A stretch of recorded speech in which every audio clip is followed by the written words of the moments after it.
What's up, guys? Today, of course, I'll be reviewing and breaking down the support LMG in Battlefield 1 called the Lewis gun. Plenty has changed with regard to this weapon as of the Giants patch on December 13th, and of course I'll discuss these new stats today. There's three variants to this weapon: the low weight variant, which as of the fall patch grants a bipod and allows for the weapon's accuracy to grow faster with sustained fire; the Optical, which allows for lower initial spread and lower spread increase while aiming, and you also get a red dot sight; and lastly, the Suppressive variant, which dramatically increases magazine size, and it effectively more than doubles it in this case, and it grants you a bipod and a decent sight. I'll discuss optimum strategies when using the weapon, as well as break down the numbers to give you a better understanding. All the variants are exactly the same in terms of base stats, but they differ in terms of spread and behavior, and rest assured I'll cover it all. You need to be anywhere between kit rank 1 and 3 for the support class to unlock these variants, and you're going to need 200 war bonds for each variant to unlock them. So let's get to the stats. To start, the Lewis gun has a 480 round per minute fire rate, a 740 meters per second bullet velocity, a 12 meters per second squared gravitational constant, meaning at longer range you will suffer substantial bullet drop, but you're not going to be at that range to worry about it anyway with this weapon. Magazine size is 47 for the low weight and optical variants, and 97 for the suppressive variant. In terms of reload speed, when reloading from empty, it takes 4.2 seconds, and then 2.85 seconds with a round left in the chamber. The damage start says that it has a base damage of 23 up to 11 meters away, then it drops down to a minimum of 15 damage at 47 meters and stays that way from 47 meters on. In Battlefield 1, the damage multipliers for support weapons are 1.7 times for headshots, 1 times for upper body shots, and 0.96 times for lower body, arms, and legs, which means in general, it will make the Lewis gun a 5-shot kill weapon if you're only hitting upper body shots inside of 11 meters. Past that, assuming you aren't hitting headshots or aren't grazing like forearms and legs, it will take at least 7 shots. In terms of recoil, the Lewis gun and the low weight and suppressive variants will have the same amount of recoil in terms of vertical at 0.25 degrees and horizontal recoil at 0.17 degrees both left and right. The optical variant has 0.25 degrees of vertical recoil and 0.136 degrees of spread horizontally both left and right. So in general, that means the optical variant has the advantage in terms of horizontal base recoil control. Of note, the low weight variant also has the best recoil reset, or the low weight variant has the best recoil reset value of 10, as opposed to the other variants with a rating of 6.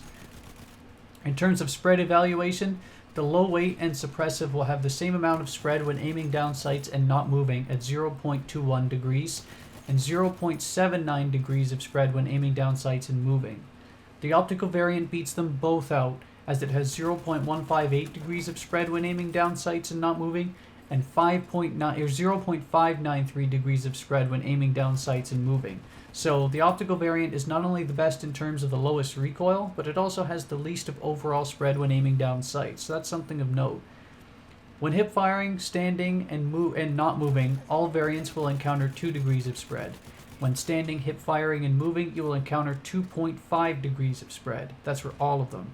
One last thing to note here, the spread increase per shot and spread decrease per second of sustained fire is by far the best with the low weight variant, but I'm assuming that also takes into account that you're using the bipod with regard to these statistics, otherwise it would be a clear advantage. If not, I'll clarify it after in the comments. So what ranges and situations does this weapon excel? Obviously it's dependent variant. The least appealing option to me is the suppressive variant.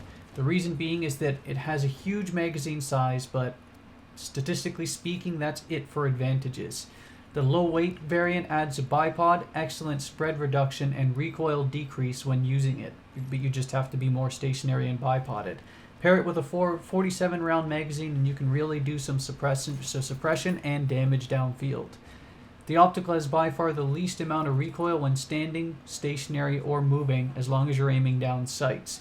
Therefore, it favors a more aggressive style, as opposed to someone who would prefer the bipod should probably go with the low weight variant.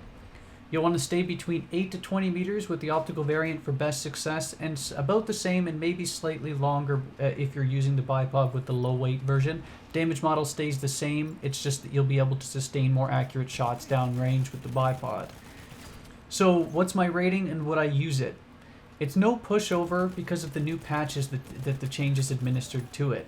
If I was going to choose a weapon to utilize a more mobile style with support and LMG use, I'd probably use the optical variant of this weapon, or my personal favorite, actually the Madsen Storm. It might not be the best statistically, but I've had great success with it, and I see no reason to change what isn't broken. The low weight variant will excel if you take a more passive style with the bipod for best effectiveness. Both options can hold their own despite not really being the best statistically in any category, but the patch made it much more viable, even if it was viable before, so you won't see any extreme issues with this weapon. Just make sure you're utilizing the feature that the weapon is dictating for your success style and you'll be fine. So I'd probably give the weapon a 7.5 to 8 out of 10. It's nothing spectacular in most categories, but it's certainly not going to hold you back either. If you liked the video, please leave a like, share it if you'd like somebody else to enjoy it as well, and subscribe if you'd like to see more. Thanks, YouTube.